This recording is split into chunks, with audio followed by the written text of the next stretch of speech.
Fala meu cotista, beleza? Sejam bem-vindos a mais um vídeo do canal Fim da Questão, Ivan aqui falando.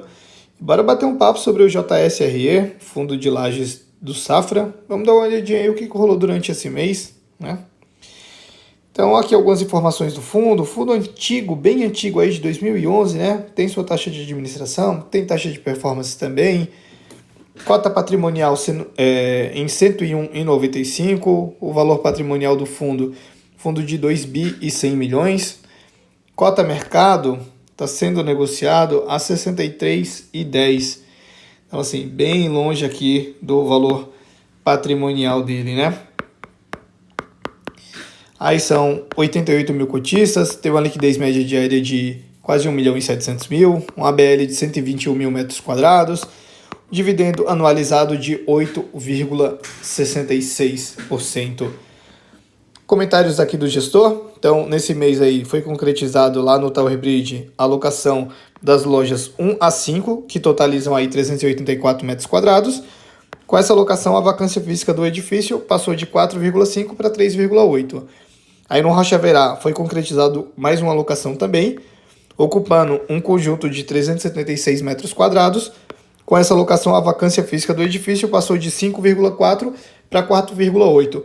Com essas duas locações aí, a vacância física consolidada do fundo ficou em 2,6. Então aí está quase zerando a vacância dele, né? Aí ele traz também que, além disso, no mês a equipe vendeu um CRI que tinha, esse CRI Venâncio, com um pequeno ganho de capital. O fundo ficará com 18 milhões em caixa aí, né? Informam também que tivemos um aumento na despesa referente a prestadores de serviços nesse mês, né? E além disso também realizaram um aporte lá no condomínio Tower Bridge. Então a gente vai ver que o resultado foi um pouco fraco por conta dessas despesas que tiveram aqui nesse mês. Referente ao guidance aí para o segundo semestre, vai manter a mesma coisa entre 48 centavos e 56 centavos, né? Então assim, ele dá esse guidance aí, né? Ele tá pagando a banda inferior já tem alguns meses aí, 48 centavos. E assim, ele tá gerando muito mais do que isso. Então, como ele tem o limite superior ali em 56 centavos, eu não duvido nada de em algum momento ele pagar um pouco a mais ali, 50 centavos, sei lá, para ficar pagando ali entre as bandas ali, sabe? Então, continuando aqui, ele fala que além disso, né, o fundo tem um resultado a distribuir aí de 19 centavos por cota. E aqui um pouco ele fala do resultado, né? Apresentou um resultado de 41 centavos por cota, dividendo anunciado de 48 centavos, teve que utilizar aí 7 centavos da reserva para compor aí, né? Por isso que a reserva caiu aí para 19 centavos. E aqui a gente vê a projeção, né? Então, os 48 centavos que ele já vinha pagando, banda superior 56, banda inferior 48, mas não duvido nada ele ficar pagando, sei lá, 50 centavos, 51, não sei. Aqui na DRE, então aqui a gente vê, né? Total das receitas. Aqui as despesas operacionais, né? Que acabou levando aí 2 milhões e meio do fundo. Total das despesas. O resultado, quanto que deu, o quanto que ele teve que pagar, né? O quanto que ele pagou. Então gerou 41 centavos, teve que pagar 48 centavos. Eu deixei o destaquezinho aqui para vocês, pessoal, que é o seguinte, em relação ao CRI Rocha Verá, né? Diferente dos outros fundos que traz mais detalhes, ele não traz muita coisa, então aqui ele deixa uma notinha de rodapé, que é essa notinha aqui, né? Ele fala que esse CRI foi emitido em fevereiro de 2024, pelo um prazo de 5 anos, com amortização no vencimento e taxa de CDI mais 2,6.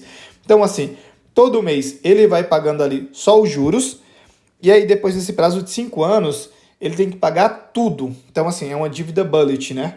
Dívida bullet é uma dívida que você paga a amortização de uma vez só, depois de um determinado prazo. Normalmente, a gente vê a amortização ali no próprio mês, né? Então, paga os juros e paga a amortização também. Nesse caso aqui é uma dívida bullet. Então, ele está pagando somente os juros agora e depois desses 5 anos ele vai pagar tudo de uma vez só desse CRI aqui, né? Então, aqui a gente vê na composição dos rendimentos, 70 centavos é a receita imobiliária potencial dele. Porém, 4 centavos é perdido por conta de vacância, né? Então, ele está gerando aí 66 centavos. Aqui tem as despesas dele, 6 centavos de despesa de administração, 9 centavos da despesa do CRI e acabou consumindo 12 centavos as despesas operacionais que ele teve esse mês, né? 12 centavos. Então, esses 12 centavos era para estar aqui compondo o resultado. No caso, ficaria aí 53 centavos, né? Então, assim, a gente vê que dá para ele pagar um pouco a mais desses 48 centavos. Como ele manteve o guidance, né? E tem uma grande margem ali do menor para o maior, eu acredito que ele vai pagar ali no meio, né? Normalmente ele está pagando sempre a banda inferior, talvez ele possa pagar ali um valor intermediário ali, uns 50 centavos, 51 centavos, não sei. Aqui a rentabilidade dele, né? Então, assim, a rentabilidade bem fraquinha aqui, né? Frente a tudo, vem sofrendo bastante, né? A liquidez, então a gente vê aí uma liquidez diária aí de quase 1 milhão e 700. Número de cotistas vem caindo aí, ó, de um ano para cá, perdeu aí 12 mil cotistas, né? Carteira consolidada dele, então a gente vê todos os imóveis aqui, né? O quanto que eles representam aqui, cada valor de um deles, que dá um valor total aí de 2 bi e 200 milhões, né? O que ele tem de fundos imobiliários. E aqui é o seguinte, pessoal, a gente viu lá que a dívida dele, o CRI, são 135 milhões, né? 146 milhões aqui, ignorando tudo que ele tem de dívida. E a gente já viu que é uma dívida bullet, né? Então ele tem aí 135 milhões para pagar, são 5 anos, começou em 2024, ele tem isso aqui para pagar em 2029. Hoje, como que ele está na situação de caixa? Ele tem aqui 23 milhões em fundos imobiliários, tem mais 18 milhões em caixa, né? Títulos públicos, uma LFT, e também tem mais 13 milhões aqui, caixa. No final aqui, ó, tudo isso aqui é caixa no final das contas. Então aqui a gente está falando de 31 mais 23, a gente está falando de 55 aí, arredondando, né? Então ele tem 55 milhões aí, 55? Isso, 55 milhões, ele precisa levantar mais uma grana aí para chegar nesses 135, né? Tudo bem que, como é uma dívida bullet e é só para 2029, dá tempo aí de, quem sabe, o mercado melhorar.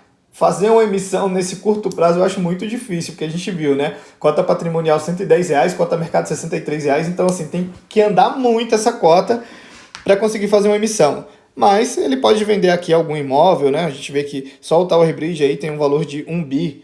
Então, assim, tem alguns imóveis aqui. Esse Praia de Botafogo, ó, já podia vender aqui 9 milhões. Não vai ser muita coisa, mas já ajuda um pouco, né? Até porque é uma parte relevante do fundo. Enfim, é só ficar de olho, né? Composição dos ativos. Então, a gente vê aqui como tá tudo em imóveis, praticamente. Composição de patrimônio líquido, aqui a alavancagem dele, né? 135 milhões. Reajuste dos contratos, então grande parte é IPCA, aí tem IGPM também. Receita imobiliária do mês por imóvel, então só o Tower Bridge representa aí metade praticamente. Vencimento e revisionais. Então, esse clarinho aqui é revisionais, tem bastante aqui para esse ano de 25. Reajuste dos contratos, a gente já está no terceiro trimestre aqui, então tem 20% aí de reajuste para fazer. Setor dos inquilinos, maiores inquilinos aqui, e aqui os imóveis dele, né? Então o Tower Bridge, ele tem uma vacância física aqui de 3,8%. O Complexo Rocha Verá, lá, que ele tem uma vacância física de 4,8%.